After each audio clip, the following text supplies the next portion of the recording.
In this video, we are going to look at recording with virtual instruments and some other techniques such as overdub and overlap.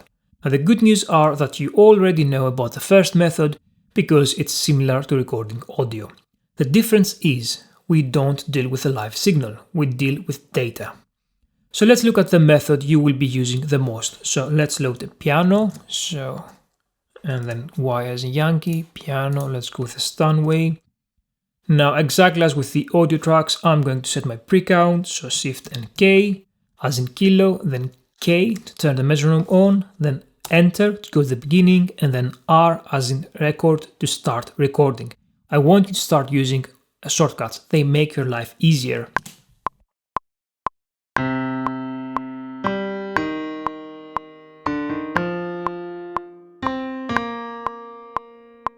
Easy, that's it, that's how easy it is.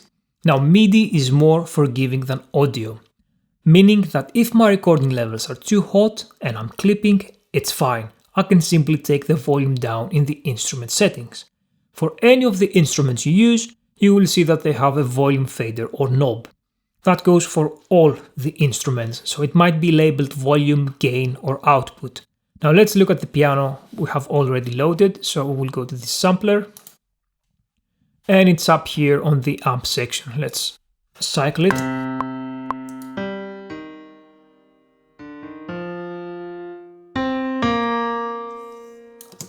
So you can always adjust your volume. Let's look at Alchemy, for example. Up here on the right, we get this volume knob, and you can control how loud your signal will be. Now you might be wondering, why do I need a volume fader if I can already adjust my, let me delete that, if I can already adjust my volume in the channel strip? So what you need to do is treat it like an audio track.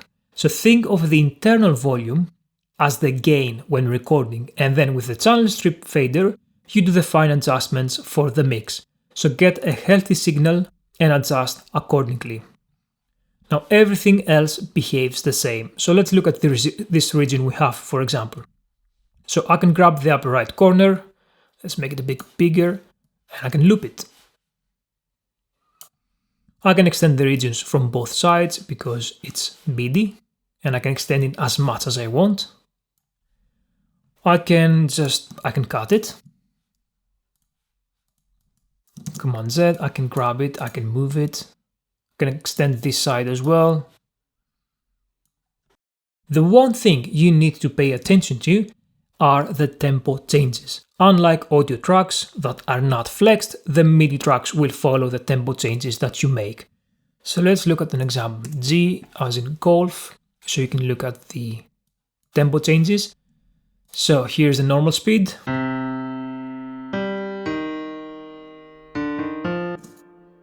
Can go up. I can go down.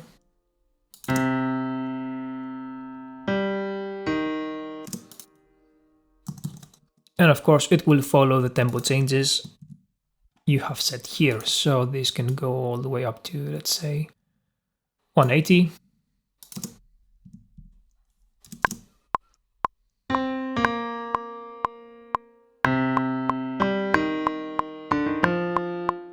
So be aware of that if you're working with MIDI and lots of tempo changes. And the next thing I want to show you will also be familiar. Remember the cycle recording in the audio videos, video 21 of the series? We can do the same with MIDI, but since it's MIDI, we have more freedom and more options. So let's look at our options. As with the audio tracks, let's open the settings, Command and comma, and you go to recording. Oh, another way to access this one, these settings are to go to record and then overlap MIDI recordings, and all of your options are here. And since we're at it, right click on the recording button and then go to recording preferences, and this window pops up again. Now, as with the audio tracks, we also get to choose what happens when cycle is off or on. For cycle off, the first option is create take folder. That will create a MIDI take folder, but we won't be able to use quick swipe combing. We will only get a take folder with its recording, and we won't be able to select parts from it. Let's quickly look at it. Okay, we don't need that.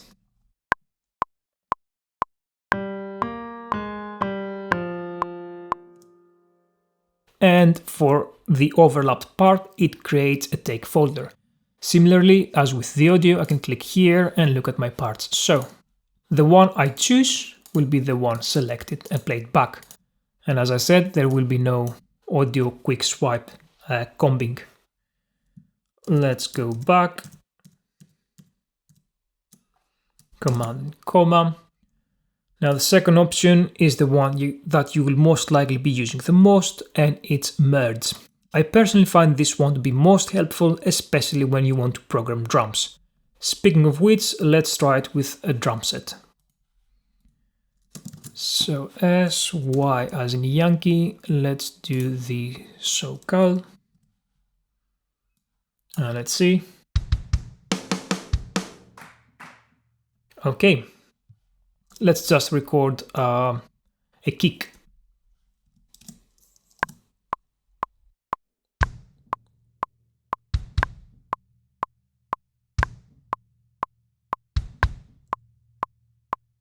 So we have our kick now, and on top of that, I'm going to merge it with a snare.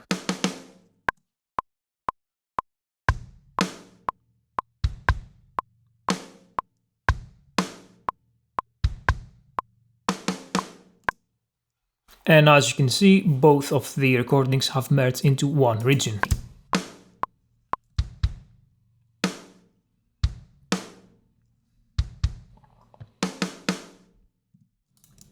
Command and comma. The next option is overlap. This will create a new region that will overlap with the previous one. So let's look at the piano example.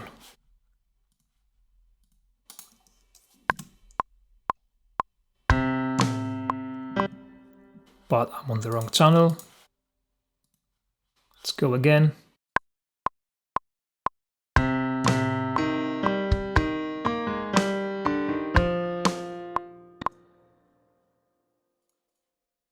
So I have both recordings now.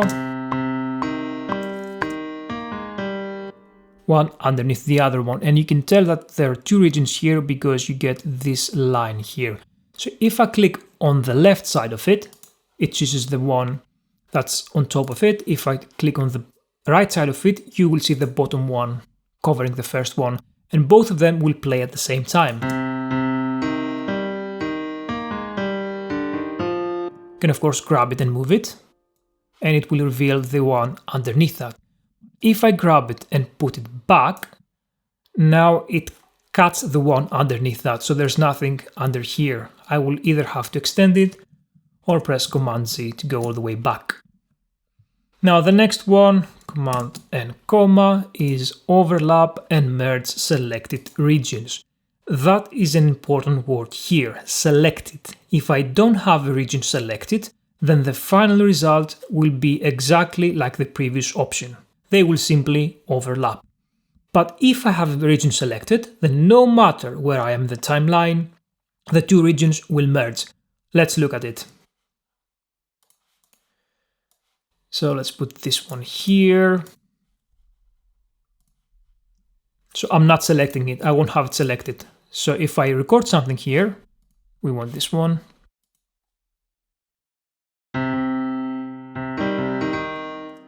Same thing as before, but if I do have it selected,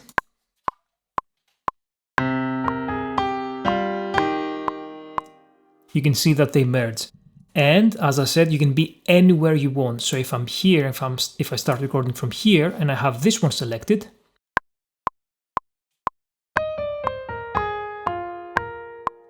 you can see that they are connected now. So let's Command and Z, and let's look at the last option, Command and Q, second to last, create track. Pretty straightforward, it will create a new track underneath the current track. So if they overlap, let's start from here.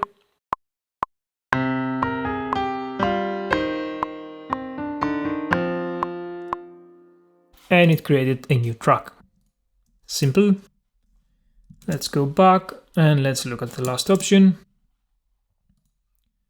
Create track alternative. You already know that from part 22 of the series on editing a take folder. Same principles apply.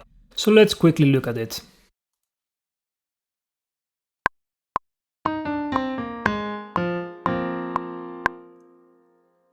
So as you can see here, it now says B. So that's the new recording.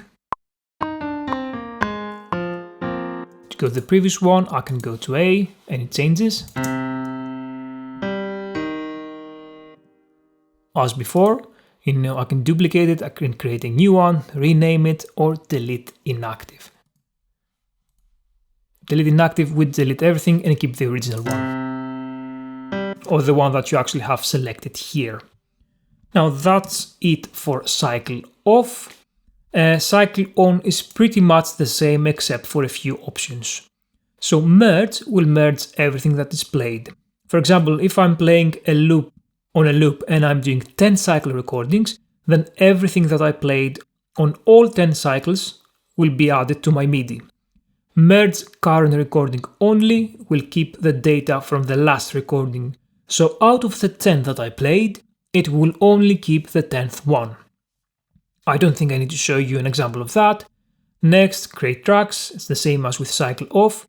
Create tracks and mute. We'll create a new track for each cycle recording and it will mute the previous ones. Let's quickly look at it. So we have this one. And let's cycle on. And let's record.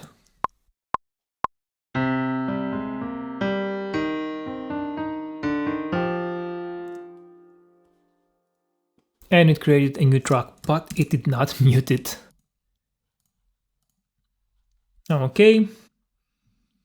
And the last one is create track alternatives, which is the same as the cycle off.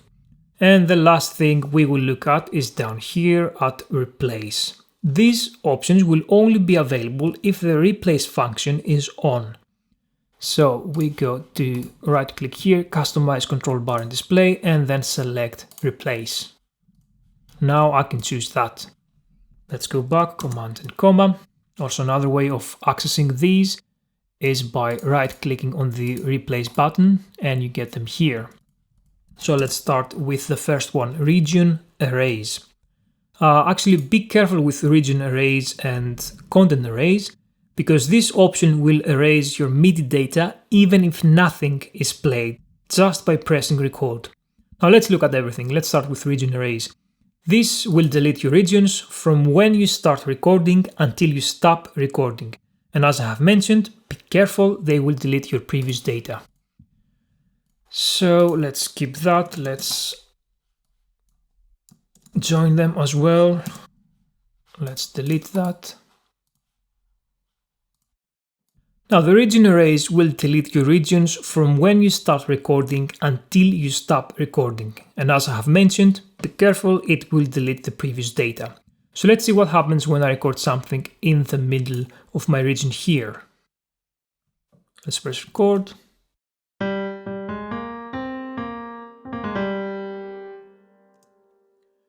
So it deletes the previous data and creates a new region with the new recording. And as you can see, there's nothing underneath it. It's being replaced with the newly played stuff. Let's Command Z. And if I do the same, but play nothing, it will simply delete everything from when I press record until I press stop. So let's put it on 30 and press record. And then stop it here. As you can see, it simply deletes my region. That part. Now the next option is region punch. This will only delete the regions where I have MIDI or audio material recorded. So I'll start near the end and play just before the end of the recording.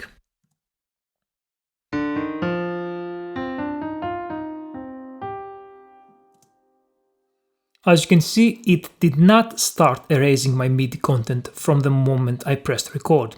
It erased my content only when I started playing. And Command Z. Now the next option is content erase. That will not erase your regions, only the content in them. Again, as with region erase, it will erase your content even if you play nothing. So let's start from here. I'm not playing anything, I'm just showing you that it will delete it. And press stop, so it deletes the MIDI data. Let's Command Z and let's play something.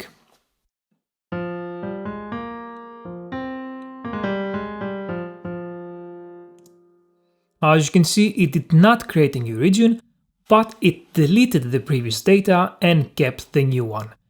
Now in the last option, let's Command Z actually, and the last option, let's go from the settings, is content punch. As with region punch, it will only erase the content of the region that has audio or MIDI events recorded. So if I press record and start playing just before the end, it will only erase that. So let's go.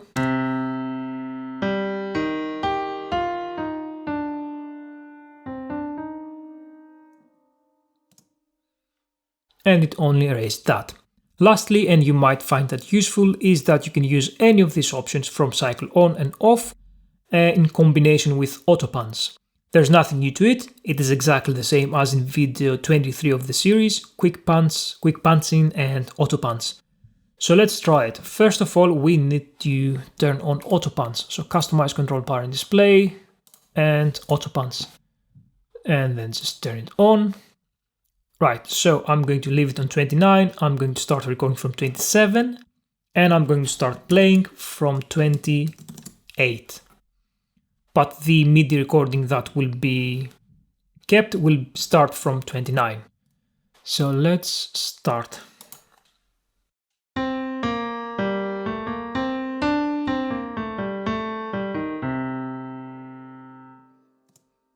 So what happened is it only recorded for the range of the Autopunch, and it followed the options that I have chosen.